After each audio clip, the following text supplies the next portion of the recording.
Innovation Unplugged from the Alabama Community College System's Innovation Center takes you inside Alabama's workforce development. Join us for enlightening conversations with community leaders and industry experts showcasing experiences, addressing key issues, and celebrating successes in the workforce initiatives across the state. Hey, welcome to another episode of Innovation Unplugged, and today we are recording our first one in the brand new Seed Creative Studios in Tuscaloosa, Alabama. Now, on your end, it may look the same. On our end, it looks way different, and we're excited for Seed Creative to have an expansion and to grow and to be a part of that. And so this is a fun show. It's also a new episode. We just turned over episode 100, and episode 101 is coming out next week in May here. So this is exciting. We got a great lineup today. On my left is, of course, Matt Heaton. You guys all know and love him. He's wearing his Greg Norman today. Who are you wearing today, Matt? You said Greg Norman, the shark. I've always want to ask people, who are you wearing? Just me. And on my right is Dr. Chris Kennedy, who is brand new to the community college world. And so got a new role down at Wallace Community College in Dothan, Alabama. How are you? Hey, I'm good. Thanks for having me on today. Hey, you're very welcome. Do I have to call you doctor the whole time? Chris is fine. Chris is good. Absolutely. I'll call you whatever you want me to call you. Chris is it. Okay, got it. Well, we're happy to have you. It's fun to see growth in the college system. And so this is my 8th year, going on my 9th year in the college system. I've seen a lot. And so it's really cool to see teams changing and new initiatives. So we're happy to hear what you've got cooking today.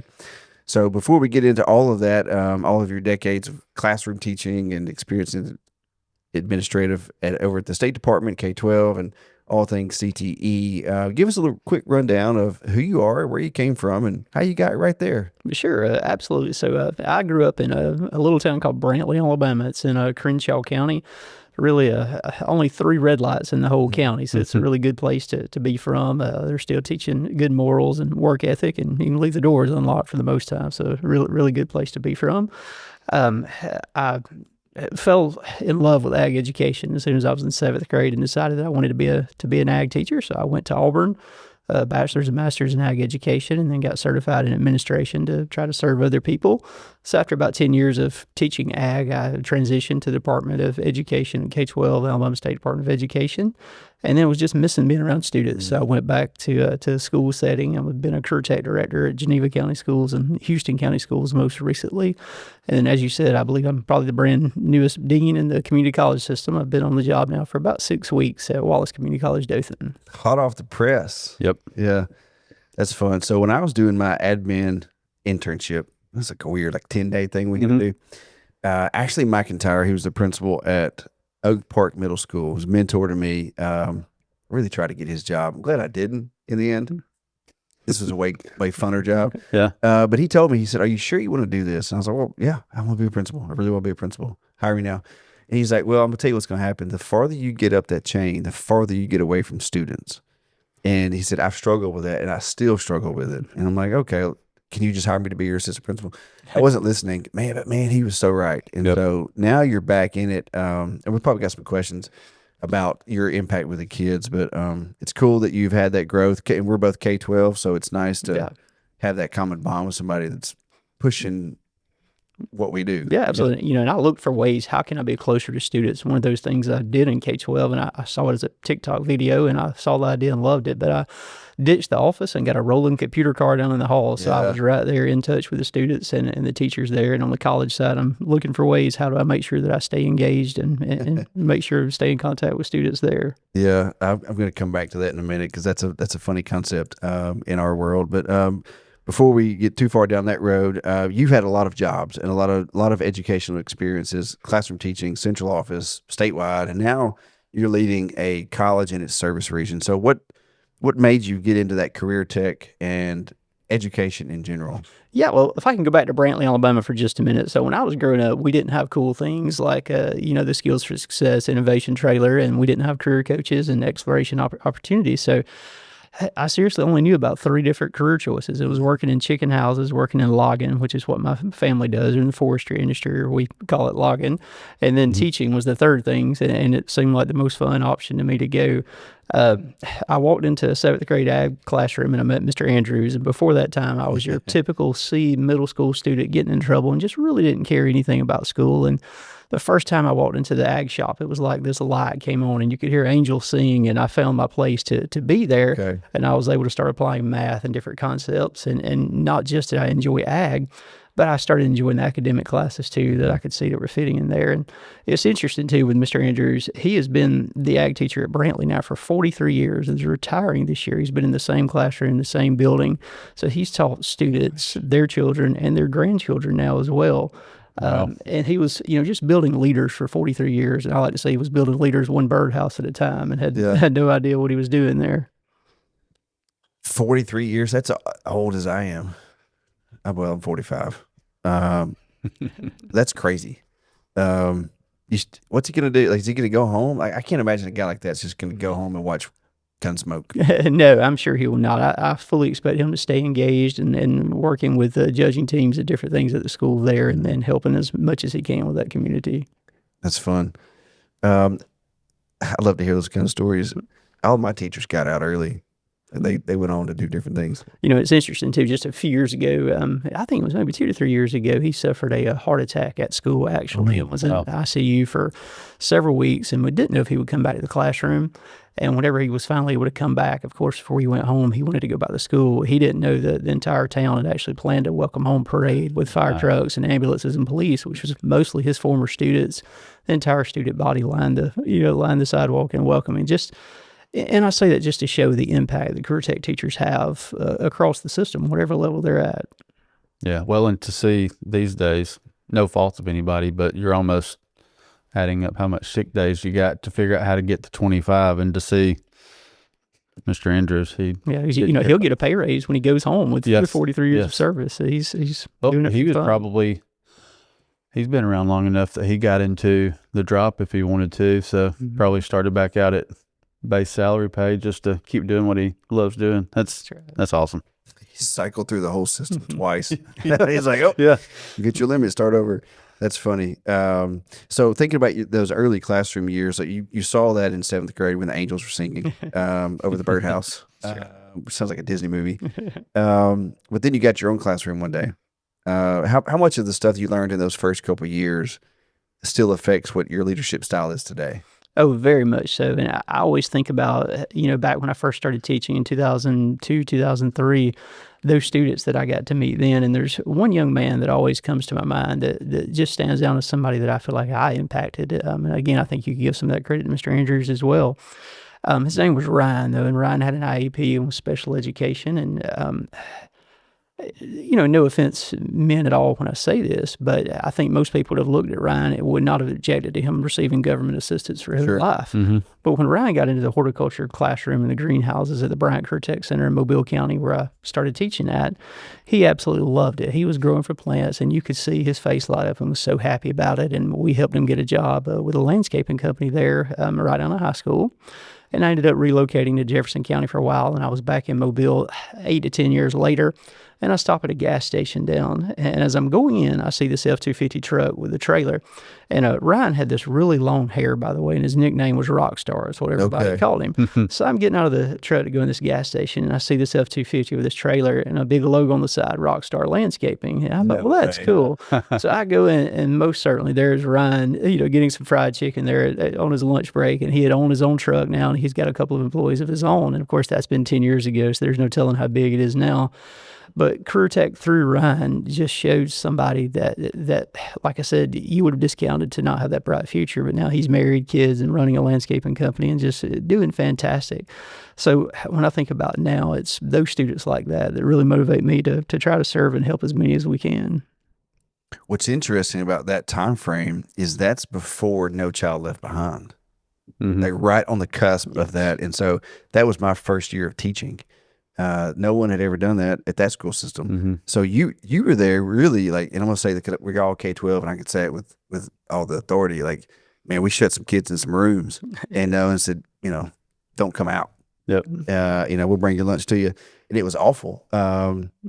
Probably your influence clearly saved his life, Absolutely. That's a really cool story. Maybe we'll catch up with him on an episode, and say, hey, we heard about you, because we have a nursery landscape worker course that nobody uses. But it's really good. You just haven't got the industry involved with it yet. So very cool. I love that. I think from my perspective, the first couple of years, I learned more about what I would never do again. I don't have no stories. I have zero stories or motivational like that.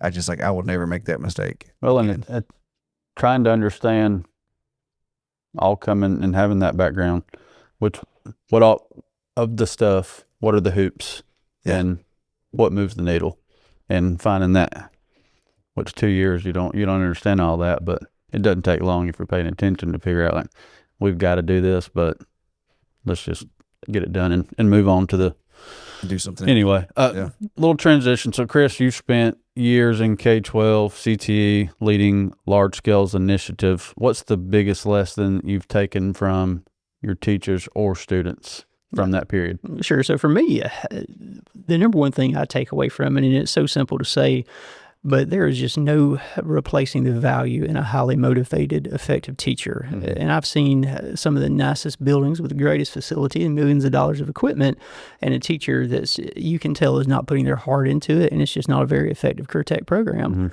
And on the flip side of that, I've seen people with a shed out back and people teaching carpentry by rolling a miter saw out under an awning on a sidewalk that have the most effective program. And it really just comes down to a highly motivated teacher that really cares about what they're doing and cares about their students. And you can see it when you walk in the room, how effective that teacher is.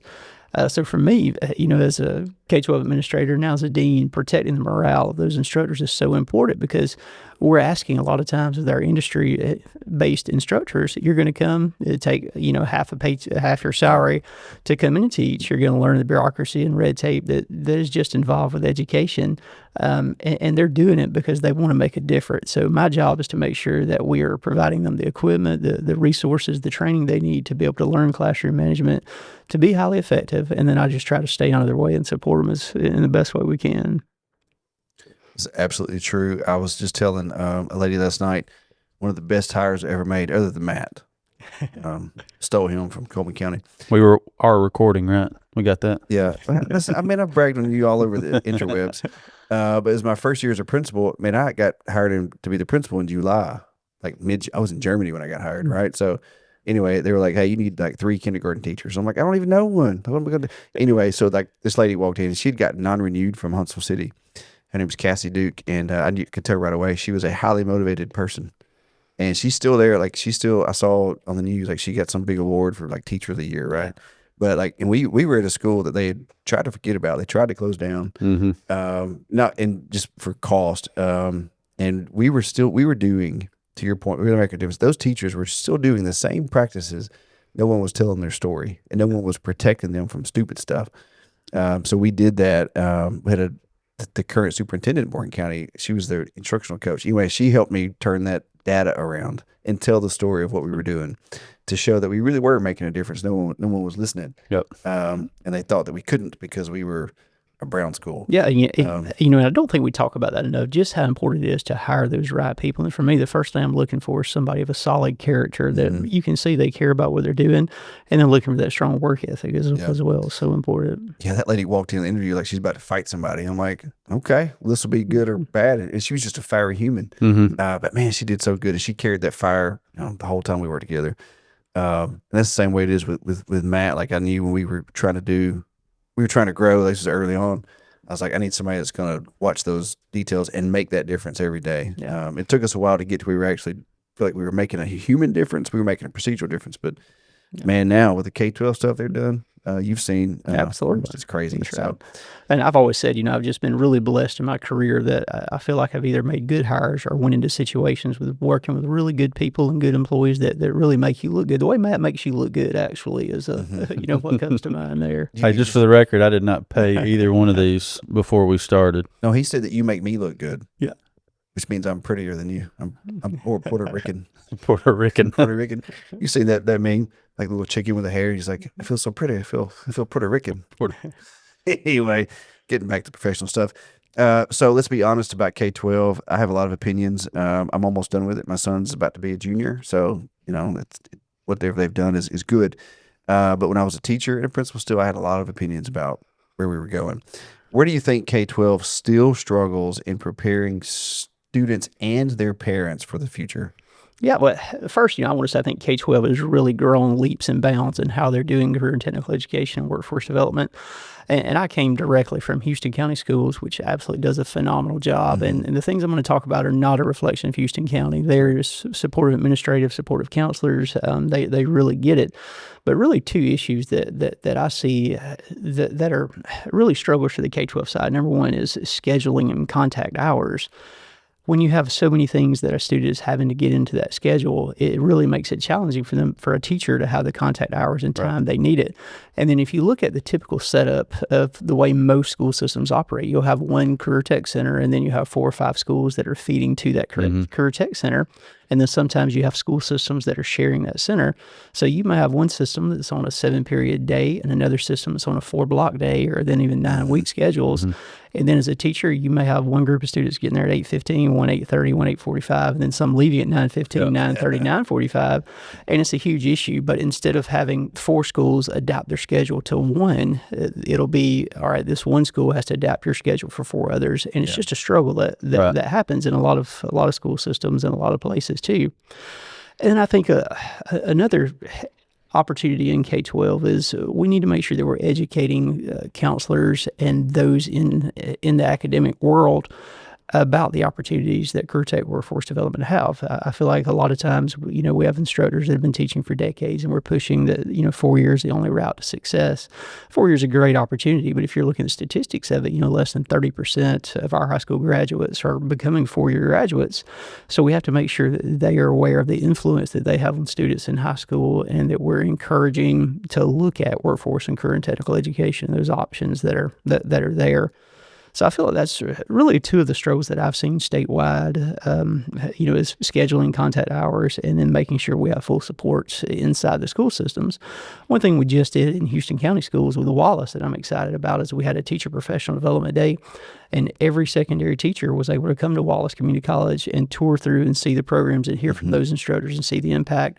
And then they spent the other half of the day at the Career Tech Center, and they were able to do hands-on activities where they were actually getting to experience and see what our students are doing. And a lot of those teachers came in afterwards and said, hey, this was a fantastic day. I think a lot of them weren't as excited about spending a PD day at Wallace in the Career Tech Center. But afterwards, I really do think it opened their eyes to see what opportunities that are there. Do you think that effort is reaching the parents? That is a really good question there. And again, I do think the public mindset of career tech workforce development is growing rapidly. But, for a lot of people, it's still that dream that their child has that 4-year degree. So there is definitely some work to be done there to make sure parents are aware and they're encouraging that right direction. But again, I do think it's leaps and bounds further than what it was 20 years ago when I was graduating. Oh, man. You mentioned the birdhouses earlier. Like, my ag teacher, Greg Adams, one of my friends now, like he was phenomenal. And I know I have all my fingers because he taught us how to use a table saw, skill saw. My father taught me that. Greg, finessed it. Reinforced it. He reinforced it. But he's a friend of mine. But I wish that he had been able to do more, because that man knows everything. Like he can weld upside down with his eyes closed. Whatever. It's like they just weren't given the opportunities. Yep. Now, gosh, my school system is talking about building a CTE school. CTE school. It's been known for 4-year enrollment. Like, you want to do CTE now? Okay, cool. Let's go, baby. That's where my next question was leading. Like, through the years of education, you always hear about the pendulum swinging, but this is the first time that I can really remember that funding was being put into creating new spaces to push the CTE world forward.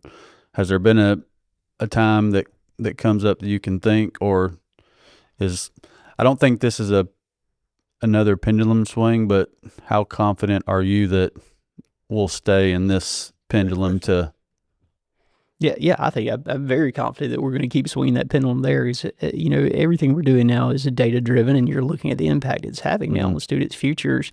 When we look at, I think one of the big moves in the world of K-12 is that now a CRI, career readiness indicator, is one of the options to be college and career ready. That's a requirement for students to graduate. And I think that moved K-12 forward leaps and bounds by making that requirement be there. So I think that alone helped concrete that pendulum to stay to that side, like you're talking about. Yeah, I wonder. My son is still wants to be an engineer, which is fine. I told him a long time ago, hey, you're going to be employed, enrolled, or enlisted after graduation. We figure out which one you want to do. But man, the more I see like machining and aerospace, I'm like, hey, if you're an engineering brain, like spend your $15,000 on your 2-year degree, get a certificate, and then go over there and work while doing those things, and then let them pay for all. Let them pay for the rest. Yeah. And so I think that's something that a lot of parents miss still. And I think the counselors too, like they don't know that track that's possible. And I bring that up because it might keep that pendulum where it is into the technical training. Well, and I was on the way down here. I was on the phone and we were talking about the podcast that we did with, name slips me, from Mississippi. Courtney, Dr. Taylor. From Dr. Taylor, but with that organizations, and when I was on the phone, they're like, well, we're doing that through grants. We've got success coaches. You were talking to her? No. Oh. Just about that, like, what could we do more for the state of Alabama? But like for them to specifically be plugging in workforce career coaches at every school system or school site that's not worried about your transcripts and all this, like, what are we doing when we leave here? Yeah, So, if I can add to that too, Sure. I can't remember the years because I'm terrible thinking back on years, but when Dr. Philip Cleveland was the state K-12 contact director, assistant state superintendent, he did a lot of good things, but I think one of the best things he did was we introduced career coaches and started getting in it. Started with one per system, and then now I believe we're just about at least one per every high school. And those career coaches are doing such a phenomenal job, both in educating the students on what options there are, what career options there are, close to home, and what is that track to get there. But they're also having a huge impact in that academic world and with counselors as well. So it's helping both sides with that as well. So it's, I can't credit him enough in the work that career coaches have done in making that pendulum swing like you're talking about. He's an interesting character. Like, he's done so many things for the state. You know him? I know the name, but no, not personally. I do not. Well, he's phenomenal. When I was at Calhoun, he helped me out with a whole bunch of stuff, and I have no idea where that was in his spectrum of his career. Great guy. Yeah. From Blount County. So I think we could live in the K-12 world for another hour, but let's transition to Wallace Community College. So after renowned, successful K-12 career, what made this the right move for you to move into the community college space with Wallace? Well, thank you for saying that first. So throughout my whole career, I really can't quite describe it, but it's like after 5 to 7 years, I normally almost get this itch where it's like I'm ready for a new challenge and I want to look at how do I grow and how do I serve more people. And when I was at Houston County Schools, it was absolutely a phenomenal team of people there and phenomenal school system. And I was fully planning on this is where I'm going to retire out for the rest of my career is what I was planning on doing. I was able to attend a meeting, a local area industry meeting. It's called Grow Dothan, actually, a few months ago. And I was there representing Houston County Schools. And while I was there, I got to hear the new president at Wallace Community College, Dr. Kathy Murphy. And she was talking about her plans for the college. The college is getting ready to go through some pretty big capital improvements and then some, I guess I would say, a transformation of that entire college. We're adding athletics, boys and girls basketball, building a gymnasium. All the workforce buildings are being renovated and touched up or in the planning phases right now, and everything is proposed at this point.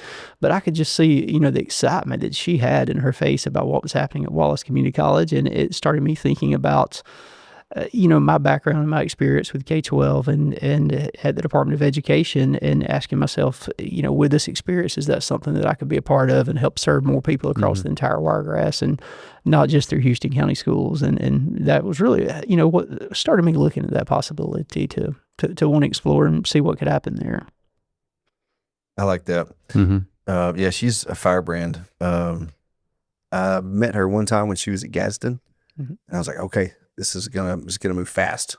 She's a fast mover. And so when she went to Dothan, I was like, okay, cool. And we know that team down there really well. They've been a big supporter of us from the get go, and really used our courses a lot. And Yeah, and that's a part of it too. I forgot too. The team there is absolutely phenomenal, and I've seen them from the K-12 side a long time. Joe Johnson's a legend in workforce development. Miss Martha Compton on the career tech side, they really do a fantastic job, and the instructors are absolutely top notch. I've been really impressed with all of them. Yeah, we battled getting that fiber off the ground down there. It was good, and they had a little program.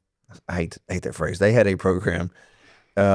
A fiber program before ours showed up, and then they adopted that, and we got that going, and now it's a part of a lot of industries. Yeah, they've done a really good job of making that work. Yeah, they brought it into the school where I was at, the Houston County Career Academy, and certified a lot of students there. Who was your teacher? Danielle Shelley. Oh wait, well, she's the K-12 teacher. I'm not sure who was leading it for Wallace. Who led this on? Yeah, fiber? I'm not sure. I wonder if it was my friend Josh. Anyway, doesn't matter. So having all that time at K-12, a little bit of a State Department, what's the biggest difference between, or comparisons between K-12 and working in the college environment? I know you've been there 6 weeks, but you seem like a fast learner.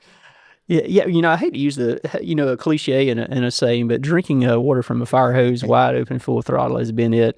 I knew there would be differences in going from K-12 to the college system. And I know workforce and career and technical education, but just learning how the college system operates has been, a huge transition of, learning how to do curriculum changes and learning about ability to benefit and adult education. And, that list goes on of just how different those things are. The number of meetings that are taking place has been, so, I guess on K-12, you want a principal to be there in the school to handle those issues that come up. So the college system allows for more meetings that happen, and they're good meetings, not good or bad, but just, the question was, what are those differences that I've noticed immediately? One thing, though, that is a difference that excites me is with the college environment and workforce development is that ability to respond so quickly to the needs of the industry immediately. On K-12, it's not built to be able to change and modify as the industry is coming in. It's built that this program is going to be here 20, 30 years, or that's the goal for it. So it's just a, kind of a mind shift change to how do we have an effective program, but not invest millions of dollars so we can be flexible and change it as needed. Yeah. We just have, our skills of success is very rapid and by design. And we just had to update our ambulance operator course because the American Heart Association updated, and in rolling through that, our curriculum team does a good job of making sure we're up to speed once we get that feedback. But we were able to take all that down and have it ready for the fall semester. And K-12, man, that'll be a 3-year process. You would change curriculum? No, we need a new textbook. We need a textbook committee. Textbook, yes. We got to talk to the PTA. We got to talk to the librarian. We got to talk to the central office person who's over all that, who's going to buy the books. No, we got a phone call from Enterprise State, from Kayla Dozier, the director down there. She says, "Hey, did you know?" And I'm like, "I didn't know." Well, put it in writing. So we put it in writing, send it off, and like a week, man. We're rolling. So that flexibility is something I love about what we do. Now, it can get overwhelming. Yep. And we can move fast, but especially our team, man, we're always on the move. Good stuff. Hey, one of the follow-up questions right there was talking about the gaps between the two. And good question. I'm going to preface the question with, like, my mind goes to with you in this new role with all the K-12 background, fast learner to the workforce and the college side, but the biggest gap in the workforce participation rate is that 18 to 24, which is a good tie-in to the existing gap between high school and the college transition, because that's the time they don't know what they're doing. But with that experience, what do you think that gap closure looks like with the workforce participation rate? Well, I hate to keep saying it, but it's definitely a lot smaller gap now than what it was years ago, but there definitely is still a gap there that exists. And I want to talk specifically just on how much dual enrollment means to both the college side and K-12 as well, where we're getting students with college credit in the high school level. But at the same time, at Wallace Community College, I want to make sure that we are bringing those dual enrollment students on over to the college, that we're not losing a good number of those when they're graduating high school and not finishing out to get those long-term certificates or associate's degrees as the process happens. for high school students, they're comfortable in that setting. For, in Houston County and in Wallace, we're bringing those instructors to them there in that setting where they're comfortable at. So the thought of going over to the college can be scary and intimidating. Right. So one thing we wanted to make sure we're doing is we're bringing those students over to tour and having some classes at that college to meet those instructors to take away that fear factor as well, just to make sure we're keeping that door open for as many students to walk through as we can. I love that. So you actually bring them over for their dual enrollment course. We have some, but we're going to be making that more of a priority moving forward. And it's almost like you can get overwhelmed at times whenever you're bringing students in or groups in to tour the college, because, you're trying to do instruction, but at the same time, we know we've got to keep having that recruitment body open. So we're looking at how do we make sure that we're focusing those recruitment tours on the most valuable way possible, because it comes at that expense, so we're interrupting class time to do it. So bringing those dual enrollment students on, is a no-brainer to make sure you're getting them targeted in the right place. You should go talk to the Alabama School for Cyber Technology and Engineering. Matt, he's going to kill me. What's his name? Matt Massey. He's the president there. It's a principal. Anyway, in that building, they designed it. It's like the School for Math and Science. I've never been able to go. I would love to see it one day.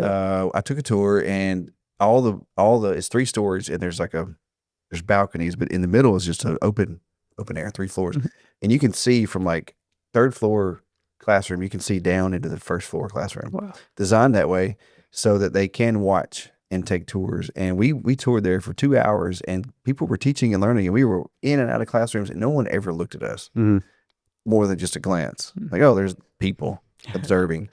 But that was the culture they built with their people. And so maybe it might be worth a conversation or a visit. Just say, hey, how do you build that culture so that, a lot of people are so protective. They're getting that room with their students, and like it's their domain or little kingdom, and they don't want to be disrupted. Yeah, absolutely. And when I was at Houston County Schools too, we had a whole lot of growth there at the Career Academy. I think we went from, about 400 students to 1,000 students. And a big part of it was, I know it's a simple idea, but having that focused, targeted tours really made a difference. So the old model was, we bring every 10th grader from the whole school, and you go through and you visit every program for about 3 minutes. And then you have students that want to do cosmetology, they're in welding. Well, they're going to be goofing off and playing and not paying attention. Yeah. But by using those career coaches as such a vital resource, they would go in ahead of time to the 10th graders. You say which 3 classes you're interested in. And then instead of having 3 minutes in every class, well, now we're giving you 30 minutes in every class. So you get to see, you get to do hands-on, and you get to really experience what it looks like. So you got a chance to feel more comfortable. And as the instructors, they didn't have the, distractions of the people that knew they didn't want to be in that class as well. That's powerful. And selecting, not against students, but hey, if you're not interested, cool. Like, stay over here and do this thing. But, really leaning in where kids, and that's so hard to do, to spread that. On that ability to, with those large groups, the ones not interested are not taking away from more intimate setting with a smaller group. All right, so we've talked about it a couple of times. 6 weeks on the job, right? So give us a little overview of what your new role is, and what does success look like to you in that new role? Absolutely. So before I started at Wallace Community College, it was organized so that Career and Technical Education, which Ms. Martha Compton went through the Dean of Instructional Affairs, Leslie Reeder, who does a phenomenal job with it as well. And then Joe Johnson, who's Director of Workforce Development, went through the Vice President and Dean of Institutional Effectiveness, Dr. Ashley Wilkins. And so you had 2 different directions for workforce and career tech. Well, in that world, so often you're looking at the same teachers, the same instructors, the same equipment, the same industry partners that you're talking to. A lot of times you would be competing against one another on grants and opportunities, and even instructor time, for non-credit things that might even pay a little higher than credit classes and those competition side. So the new organization has me as the Dean of Workforce and Career Tech, so that we are all, in the same boat. We're paddling together, the same direction. The oars are synchronized and moving forward together. It's what it looks like. It looks like at Wallace going forward. Love all that, because when I was at a college, I would pay the instructors whatever rate to get them to teach the, for a company. And it was a lot more per hour than they were getting paid to teach. And man, HR would lose their mind. And I say that, I love those ladies up there, but it took a long time to say, hey, this is just a separate deal. Yeah, I think you've got to do that to Yeah. entice them to want to stay after hours and do Yep. those short-term things. Yeah, it was crazy is that at that college, it used to all be together, adult ed, workforce, and the career tech. And then it split into 3 different divisions. And you had 4 credit, and you had adult ed reporting to somebody, and then workforce reporting to the president. And I think it's still separate right now, for the most part. And we had that competition, we had that crossover. And it wasn't always healthy. Sometimes it was. We got to the end, it was really good. But man, I'm glad to hear that you've got it all aligned. Stronger together, I believe. What's that phrase? If you want to go far or fast, go alone. If you want to go far, go together. Well, and the Is that from Lion King? From the Bible. I think. they may have used it in Lion King. Yeah. You were about to say something Well, profound. Well, no, it was not profound, but with the new title, just with the mindset that here we are now is that success moving forward to what we talk about all the time. Everybody played in the same sandbox. Yeah, that's tough for us too because we jumped into everybody's sandbox at one time. Like we're like, hey, how you doing? We get these new toys, and so it was fun to get all that and to learn from every campus. Every campus has a different culture, and a different arrangement, and to learn how to navigate all that and get it right. Speaking of different sandboxes, the Wiregrass area in general has a lot of geographic and employment unique things. There's no interstate going through there. Of course, that circle's pretty cool around Dothan. I like that. I like going fast off the little ramps. But you got a lot of things. You've got a military base down there. You don't have any automotive manufacturing like a lot of districts do.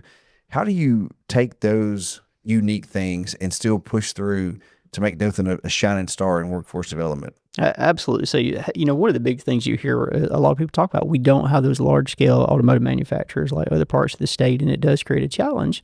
But it also gives us the opportunity, I feel like, to have more close relationships with the industries that we do have. It helps us to be more flexible to the needs of those specific ones. It allows us to be more creative to make sure that we're meeting those needs as well.